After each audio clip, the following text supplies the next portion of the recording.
Hello, welcome to Superheroes in Heels. I'm Kimberly Borgens, your host, and this is where we fiercely empower women in business and in life. Make sure that you share today's podcast with another female friend because this is a juicy one.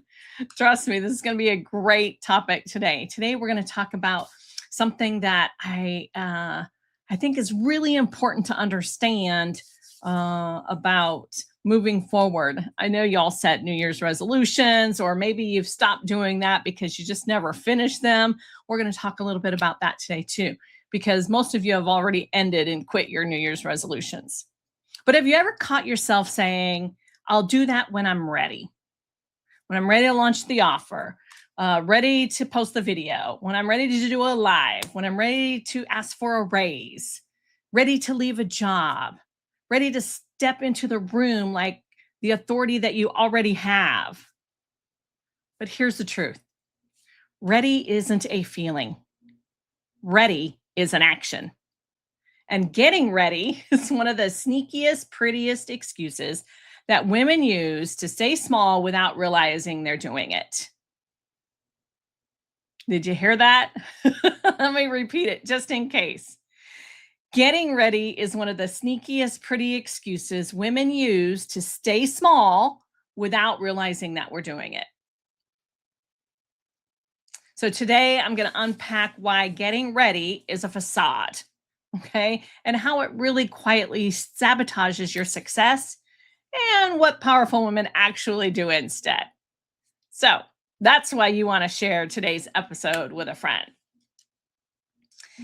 So, ready. It's the socially acceptable form of procrastination wrapped in perfectionism with a little bit of fear.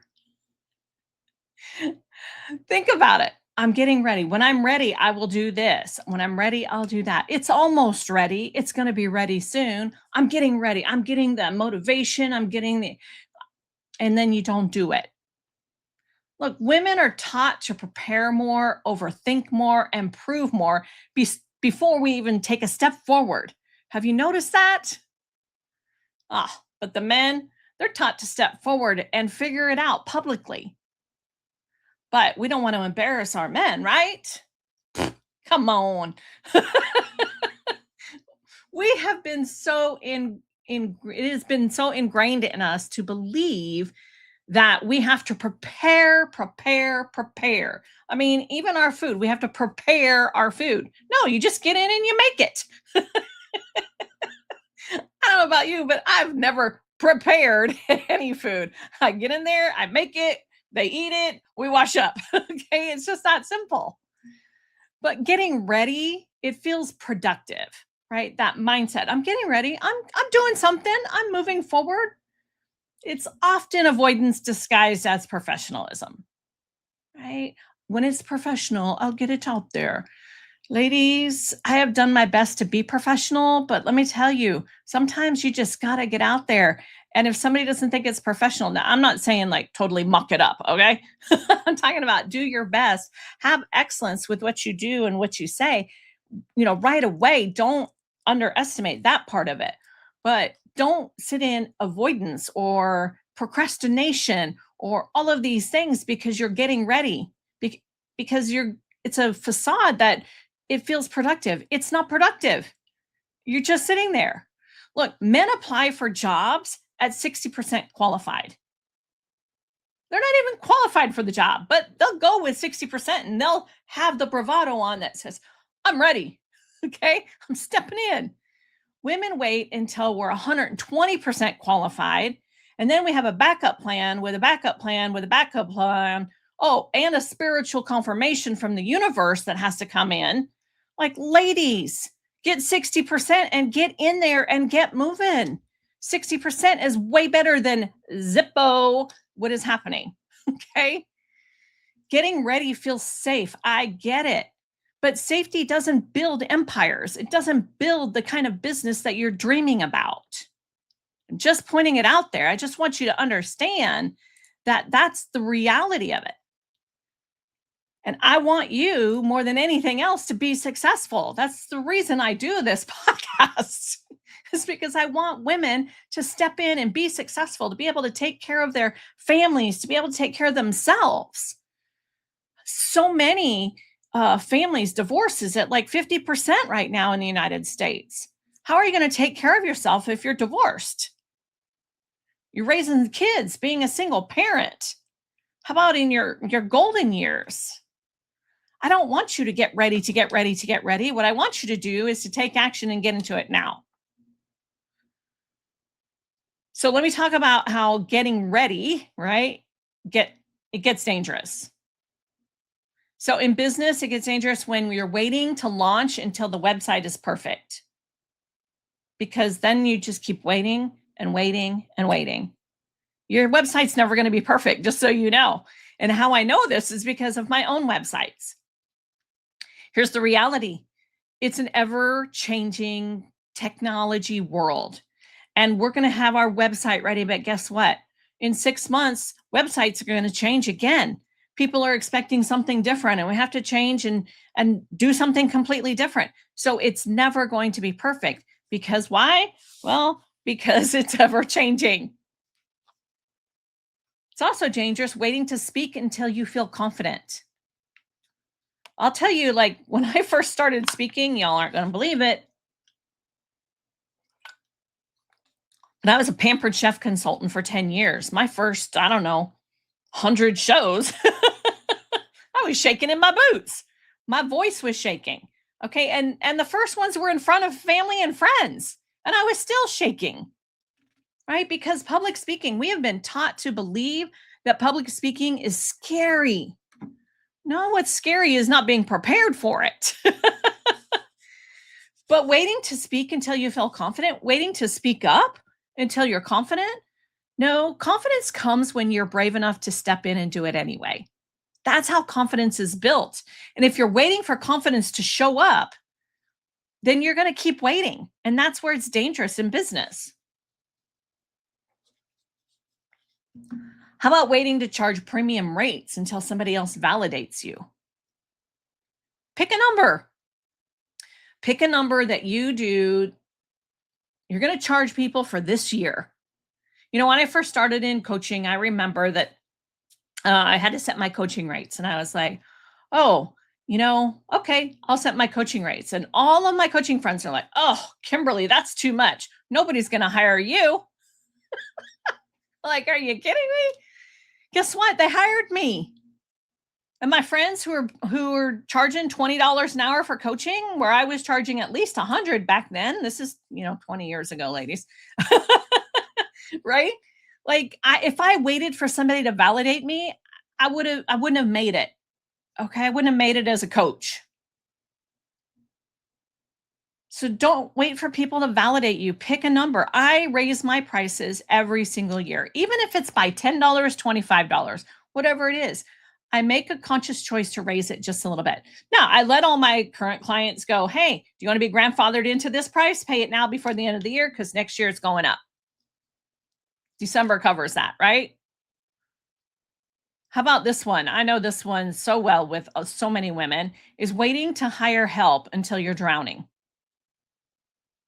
Well, I'm getting ready. I gotta get the things in place so that I can make the money so that I can hire help. Let me tell you about one of my former clients, Linda, who was running a business. She had a glass shop, and Linda was over her head. Okay, she was drowning in numbers. She hadn't paid the IRS. She hadn't paid her taxes, for her employees, all of that stuff, because she was just drowning and she couldn't keep up with the everyday things. And I'm like, you've got to get these books done. And she hired me to get her in shape. Well, going through her stuff, she thought, well, if I hire Kimberly, then Kimberly's going to help me get it done. She's going to be on me so I get it. The problem wasn't that she wasn't getting stuff done. The problem is she had too much for one person, too much for her to handle. So she hired somebody, she got somebody in there. They got it done. See, look, if you hire for a temporary thing and you don't lollygag and you have everything like, this is what needs to happen, it doesn't have to look pretty. You guys can figure it out while you're in it, and you get it done quickly. She was able to get that done. Once she was able to get that done, we had many things in place Then I could offer her somebody who could help her with an offer and compromise with the IRS. Then she could go do that. And she did. She ended up with an offer and compromise. She ended up paying off her tax debt, which she got that done. She got everything in place. She got her books ready. And guess what? She sold her business because she didn't want to deal with that hassle anymore. And her husband had been running that business forever. And it was time for them to retire. If you're waiting for help until you are drowning, you're going to end up in trouble like she was. She was in trouble. Don't wait to get the help that you need. Women have so often we wait until it's almost too late to ask friends for help. Help with, your mental health, help with taking care of your kids, looking after something. Hey, how do I balance my checkbook? Like somebody, I know a lot of people aren't doing checkbooks anymore, but you know what? You still got money coming in. You got to maintain that account, people.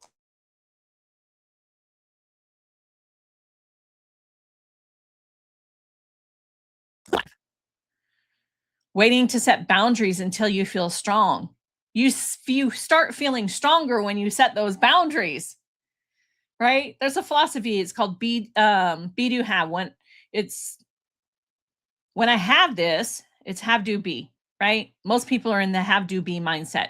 When I have this, I'll be able to do this, and then I can be this, right? Waiting to set boundaries until you feel strong.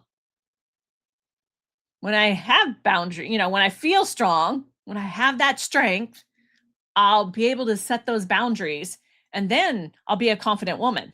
No, you have to reverse it. Instead of have do be, it's be do have. When I be confident, when I set boundaries, when I feel strong, I'll have the boundaries in place and I'll be able to have the kind of life that I want. So be do have. I'll have it because I've been this. So think about that. Waiting to take care of your health until you have more time. Guess what, ladies? We're running out of time. Time is marching on with or without us, right? You've got to take care of your health. I get it. Like people look at me and they're like, Kimberly, you're this overweight business person. I get it. I am this year, right? I bounce just like everybody else. I know my doctor says the only thing that she can yell at me about is my weight. Got it. Like, go ahead, yell. Like, I know I sit too much in front of a computer working. And there's at my work, it's unsafe to walk around. I don't choose to do that. So I have to go someplace that's safe in order for me to do anything. I don't like gyms. I don't like all that coughing and sweating and touching everybody's stuff. I never have, even pre-COVID.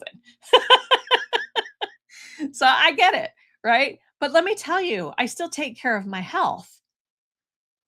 I just have weight. I'll figure it out again, like I always do when I'm ready, but I'm not getting ready. It's not even like, okay, whatever. I'm not there. Right now, I'm ready on business. I'm ready on the podcast. I'm ready to do stuff. If you haven't noticed all the stuff that I'm doing, then okay. But I'm doing it. Waiting to rest until everything is done. Right? Like I know I can get caught up in that one. Right? There is so much to do in a week. I say to people like I do payroll and they're like, "Oh, you do that what every other week?" Because I'm like, "No, I do weekly payroll. With weekly payroll, I pay weekly payroll taxes. I have to prepare what we call the wizard, which is getting everything ready in our system so that it can push out all the right numbers in our invoicing as well as in our payroll. So I got to prepare that, get it done, then get the next thing, get it done, next thing, every single week. When I tell people that, they're like, oh my gosh, nobody wants to pay payroll on a weekly basis. Well, in my industry, you have to. The state requires it because they consider security like a temp agency. And temp agencies have to pay on a weekly basis because they're only going to be there for a short period of time. So somehow we fell into that category. The state says I have to pay on a weekly basis. Most people pay biweekly or pay monthly. Like, that's okay for most companies. It's not okay for me. So I'm constantly in it.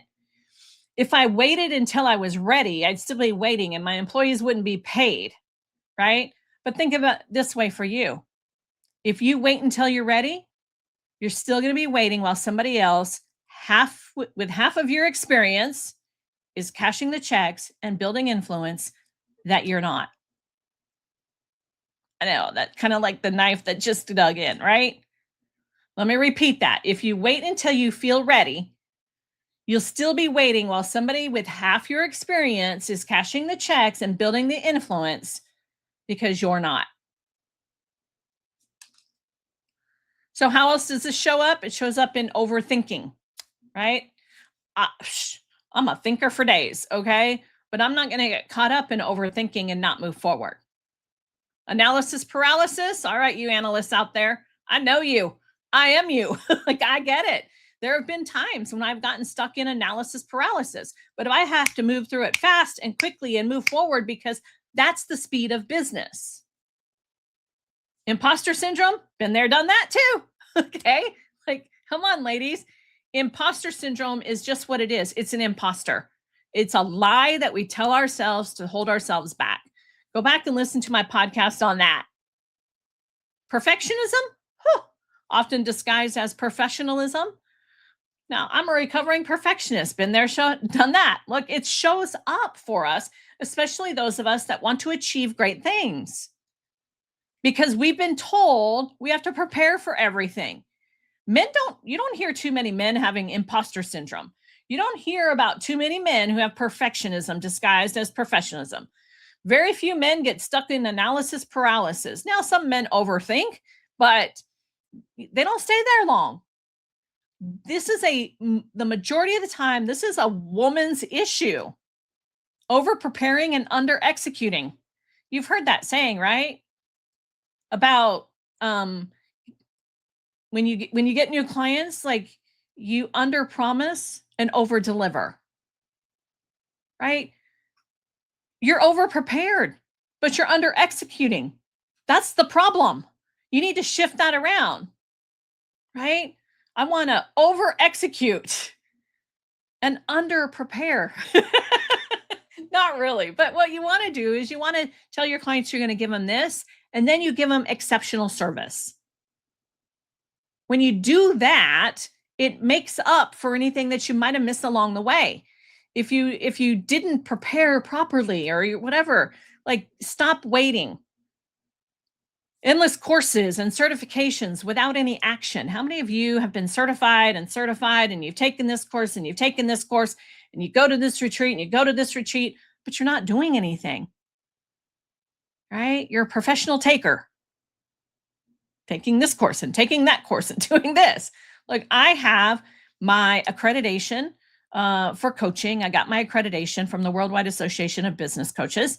I did that like almost 20 years ago when coaching was still kind of new. And then I have a certification. I was the first certified coach, direct selling coach for the direct selling world with the Direct Selling Women's Alliance. Like, I have those. Do I have some other certifications? Yes, they were byproducts of something that I wanted to learn. I'm not going out looking for certifications. I'm going out to get skill sets and things like that I might end up with a certification. But I don't have all these certifications listed at the end of my name, right? Because my focus is about doing business. How many of you are out there planning instead of pitching? Like, I just want to keep doing it and keep practicing and have my script and get it all ready so that I can pitch, so that I can make that sale. Learning instead of leading. Again, going all the classes, learning skills, but you're not leading anything. You're not leading anybody. You have stalled revenue, missed opportunities, right? An invisible leadership presence. You're a leader, but nobody knows it. You get into burnout from busy but not bold work. You're busy to be busy to busy. Look, I'm a busy bee. I get it. Busy, busy, busy. I love my bees. All right. You can be a busy bee, but you have to be busy, bold bee, right? Think of it as, yeah, bees are cute and all of that. And I'm a busy little bee running around. But if you're a bold bee, you have a stinger and you're not afraid to use it, right? And not in a bad way, but like, get out of my way. I am on a mission. Don't stop me. Don't catch me. Don't try to hold me back. Right? That's the kind of busy bee you want to be, the one with the stinger. Busy women get ready. Powerful women get visible. What are you doing to get visible? So, why do women fall into this getting ready trap? Well, fear of judgment. Women are conditioned to be likable, not powerful. Being visible, it invites critique. Somebody's going to critique me. Somebody's going to say I did it wrong. Somebody's going to say they didn't like how I did it. Don't wear that outfit. Don't wear this. Put your hair another way. Guess what, people? You're going to get critiqued. It's just how it is. Judgment is out there. It's everywhere.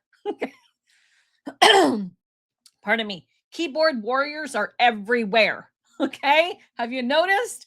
Like, there's just something about being a powerful woman that says, hey, please shoot arrows at me. But get over it. Men get critiqued and they're like, oh, okay. And they move on. Women get critiqued and it's like an arrow to our soul. We need to put up our shield, that shield, the armor of God, put it up there, put that shield there, and those arrows cannot penetrate your soul. Yeah, that might sting a little bit. Guess what? You'll be fine. You don't need an EpiPen for this one. All right. You just keep moving forward. You just keep taking action because guess what? The people who are critiquing, they're not taking action. They're too busy paying attention to what everybody else is doing instead of taking action and doing what they need to do. I ain't got time for that. What was that meme many years ago? Ain't nobody got time for that. Nobody got time for that. I sure don't. The other trap is perfectionism as a form of protection. Perfectionism says, if I'm flawless, no one can reject me. How many of you out there have been perfectionists and you're single? Right? It happens. You're not flawless. We all have imperfect things. We all have imperfect actions that we've done. We've all made mistakes, had failures. I don't care how perfect you think that you are. And guess what? People will reject you for being nice. People will reject you for doing the right thing. People will reject you for making more money. People are just going to do that. It goes back to that judgment thing, right? How about social conditioning? Women are praised to be prepared, cautious, and responsible. Men are praised for being bold, decisive, and visionary. God forbid we should flip that. We need some more men who are a little more responsible sometimes, right? A little more prepared. But let me tell you, ladies, we can be bold. We can be decisive. We can be the visionaries. And to say anything different is somebody who's been programmed wrong. The other thing is, past trauma, past experiences. Look, we've made mistakes, all of us, right? We've fallen on our face. Sandra Bullock, right? In Miss Congeniality. Oops, I've already done that, right? Look, we've been publicly wronged, been criticized, been told to stay in our lane, said that we're not good enough, we're not smart enough, we're not whatever. I remember my ex-husband used to say to me, like, you only speak in one syllable words. I have an infant at home all day and you're not around. What else am I supposed to speak with? Come on. Like, that one was a soul hit at first. And then I was just like, whatever, that's your immaturity, not mine. Right? We have been publicly wronged in many ways. Look at our pay gaps. That's publicly wrong. Right? Look how women are still treated in government. Wrong. Right? We want to hire somebody who looks like a woman and not really have a woman. Like, no. Sorry, I'm not saying anything against preferences. I'm saying that we need to stop pretending that it's supposed to be okay. Getting ready is often fear in a business suit.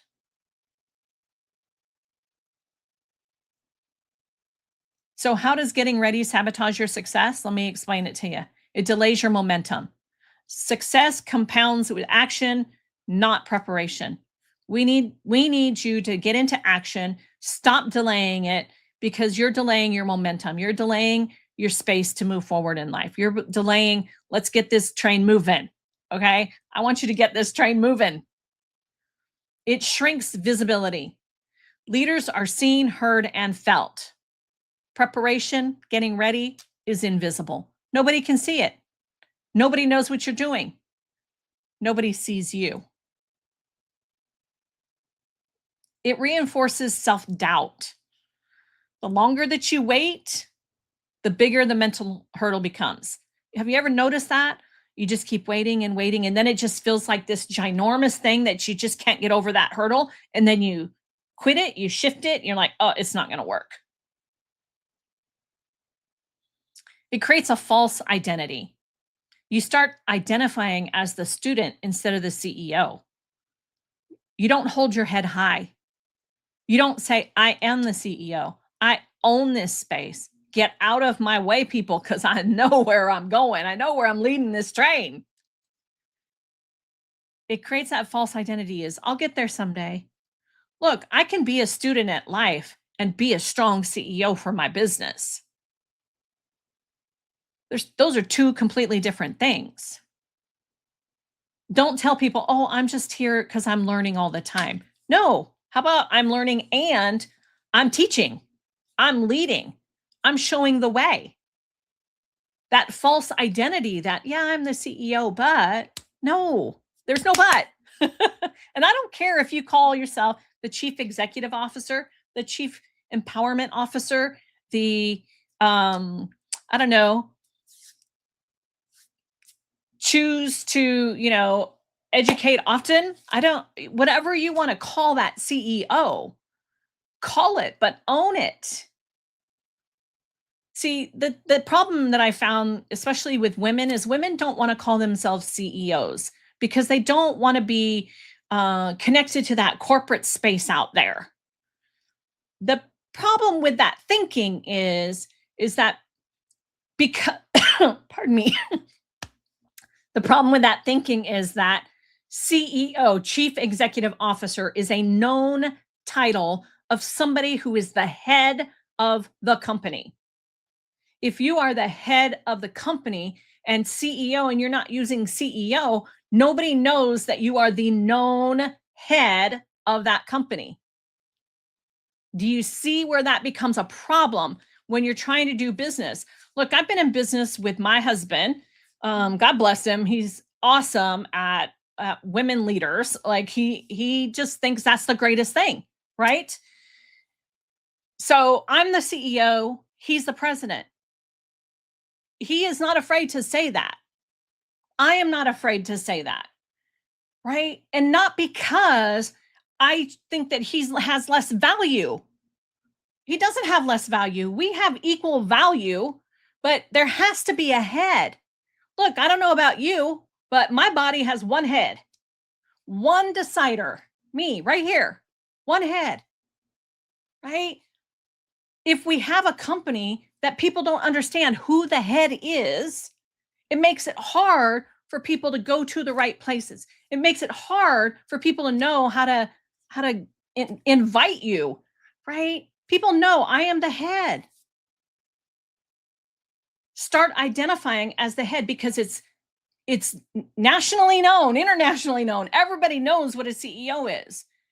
They don't know what a spiritual advisor is. They think that's the Pope or a coach. That's, coach has shifted, right? It used to be, it's all about sports. Now a coach is pretty much everybody. There's no differentiation between a coach and a consultant and a mentor anymore. So you're kind of stuck in that. I'm the CEO of my companies. You don't become powerful by preparing. You become powerful by deciding. All right. Are you getting the gist? As one of my mentors says, are you tracking with me? Look, let's create a superhero shift today. Okay. Ready, you have to understand ready is an action. It is not a feeling. Most people are waiting for that feeling to come in. When I'm ready, when I feel ready, stop trying to feel it. It's not going to come because it's not real. It's a perceived thing. Ready is an action. When you take action, that feeling starts to come because the momentum gets created. I want you to be very clear is that you need to reframe it. You don't feel ready, you decide ready. You decide you're ready to do it. You decide you're ready to launch. You decide you're going to get a raise. You decide in your business how you're going to show up at your business, at your company. Maybe you're an employee. You're going to decide that you need a raise from your boss. How do you do it? You find out exactly what it is that they need from you in order to get that raise. Don't underestimate having that conversation. But you need to reframe that mindset. You don't feel ready, you decide ready. So let's talk about the decisions that you can make. Powerful women do this instead. We act before confidence is there. Confidence is the result of action, not the prerequisite.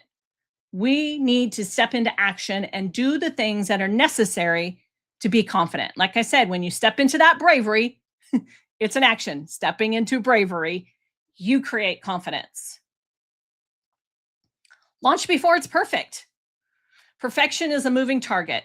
Okay, you're never going to reach it. Launching is a leadership decision. I want you to start launching things. Yeah, some of them are going to be a bust. Okay, move on. Have I had busts in my past? Absolutely. Every successful person has. Look, even Warren Buffett has made some bad decisions on stocks, but he's made some really great decisions on stocks, right? It's just a leadership decision. Speak before it's polished. Authority grows through voice, not silence. If they can't hear you, if they don't know that you're there, they're not going to buy. They're not going to trust. They're not going to listen. So speak before it's polished. Look, even here on my podcast, one of the things I've chosen is I don't edit out my podcast. If I say the wrong word, I say it. If I can't remember a word, I'll say I don't remember, but it'll come back to me, right? Like you're going to get some little hiccups in here because I just know that for me, I'm not stepping into perfectionism with this. I just want to do my thing and move on. But that's me. I'm stepping in, I'm doing my thing, and I'm moving to the next thing and the next thing. Decide before you're comfortable. Look, comfortable never created a legacy. Okay. Notice people who have great legacies, they got uncomfortable. Right. I just watched Alex H, who climbed the Taipei 101 building, right, with no ropes, no safeguards, crazy stuff. He's created a legacy by doing something that was not comfortable. Okay. Some powerful moves, superheroes. Come on, some action steps that you can take. So I have my little CEO framework here, so I'll give that to you. The first thing that you want to do is decide a date. Pick the date that you will launch, post, pitch, or start. No renegotiations. Choose the date and make it happen. Heck, starting my podcast, I was trying to get my podcast going and I was not renegotiating the date. And people weren't ready. My website wasn't ready. I did it anyway. Number 2, define the minimum viable boldness. Look, what that means is that you're defining how bold you will be. The smallest bold action that you take today. What is it? What could be the smallest bold action that you take today? It doesn't have to be gigantic bold actions. You can start with small little actions. And guess what? Do 30 bold actions, small bold actions a month, and that's big. Everybody's waiting for the big thing. No, you do the small bold actions every day. Decide what it is, define it, what it is, and take the action. How about some public accountability? Look, there's 2 thoughts on this one, right? Tell everybody is one thought, and then you'll do it. Does everybody really need to know? All those naysayers that are not really supporting you? When I talk about public accountability, it's tell your coach, your mentor, or your friends that really support you in moving forward. When you do that, when you tell them, they can hold you accountable. And when you do that, it creates a visibility that locks in commitment. So create some public accountability, whichever way you want to do it, either publicly for everybody or just publicly to the few that you know that are supporting you and will help you to move forward, that are cheering you on, that's saying you can do it. Number 4, build while you're doing it. Look, learn on the runway, not in the hangar. Okay? In the hangar, the airplane is sitting still. What you can do is you can learn as you're going down the runway. Before you even take off, you're learning, but you're taking action. You're rolling down see, you want to learn on the runway. Then you get into flight and you're learning new things, right? The hangar is not going to get there. Look, you can do simulation all you want. I remember in high school, so this was a long time ago, right? In high school, we had our driver's ed classes. In our driver's ed class, we had a simulator. We sat into this thing, this video went by, and we got to drive with this steering wheel. That was in the hangar, right? But when I got out to the car, the learning curve was not quite the same. You had to learn, right? And look, I had been driving for years when I went to the police academy and we did the driver's defense course. Everything that I'd learned from the simulator into my everyday life was still completely different. See, you can't learn when you're sitting in there in simulation. So I need you to build while you're on the runway, while you're out there driving. It's the same thing. Business needs the momentum. It needs the action. It needs movement. So build while you're doing it. And number 5, normalize imperfect execution. Messy action is a leadership skill. Okay, I'm calling it. Messy action is still a leadership skill. It's going to be messy sometimes, right? I've occasionally throughout the 35 years I've been in business, right? I've had to say, I'm sorry, that's not the right thing to do. Let's do something different. Let's shift that. How would you do it? Because I'm kind of a hot mess right this second. Messy action is a leadership skill. Stop being afraid of it. Think of it as a skill. I'd rather have messy action than zero action because that's even messier. There's no income coming in. There's no connections happening. There's, business doesn't work. You're hobbyist. You're not even making it to hobby. Okay. Look, if I didn't get into action, uncomfortable, messy action, if I didn't, get on that runway and start learning how to do things, I wouldn't be in business today. Right? Imagine taking on a leadership role in a male-dominated industry. The CEO, look, so many people said to me, "Oh, are you still, working in your husband's business?" I'm like, "Yep, we're still running that business." I don't even need to correct them. They're ignorant enough to not pay attention. Right? Think about it. Speak before you get ready. Oh, like I said, I did. I was a Pampered Chef consultant. Like I said, for 10 years while I was running my business because I had to make other money. And I wanted to do that around my kids' school and everything else, around my husband's schedule. If I had waited until I felt ready, I wouldn't have built a multi-million-dollar company in a male-dominated industry at all. So you stuck in your head, you get caught up, you're not doing anything. How about a few superhero in heels power affirmations for you? Just a few that you could write down, that you could, repeat on a regular basis when it comes to moving out of the mindset of getting ready and into the mindset of getting into action. So the first one is, I don't wait for ready, I decide ready. Come on, repeat it after me. I don't wait for ready, I decide ready. All right. If you're not repeating, come on, we got to get these movement into you. How about this one? Action creates confidence. Repeat after me. Action creates confidence. The next one is my voice builds my authority. My voice builds my authority. And the last affirmation I'm going to give you is I am ready because I said so. I am ready because I said so. This week, I just want you to notice every time that you're saying, I'm getting ready, and you want to replace that with, I'm doing it now. Oh, I'm doing this. Because superheroes don't wait to feel brave. They move and bravery follows. Confidence is built when you step into that bravery. We don't want to sit back and wait any longer, ladies. It's time to step out.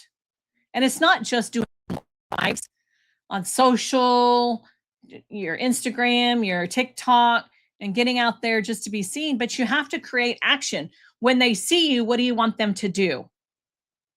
Create the next action step and the next action step. You want them to pay you? You have to tell them. You have to ask for it. You have to pitch the sale and then ask for the sale and then create the sale and then execute the information, the knowledge, the skill, the product, the service. So don't wait to feel brave, because superheroes, ladies, we move and that bravery follows us. If you feel this was powerful enough for other women, you know some women who are getting ready to get ready. Some women who are just sitting there. They think they're doing business right, but they just don't understand that this concept is there. Share this podcast. Have them direct message me. They can tag me on social or join me over in the Hive Hangout. The Hive Hangout is my membership. Come on over, KimberlyBorgens.com, KimberlyBorgens.com, KimberlyBorgens.com. Click on the Hive and come in and join me. No more saying that I'm getting ready to get ready, because getting ready, it's the biggest lie in business. Have a wonderful week. Be blessed. And know you too can be a superhero no matter what heels you're wearing.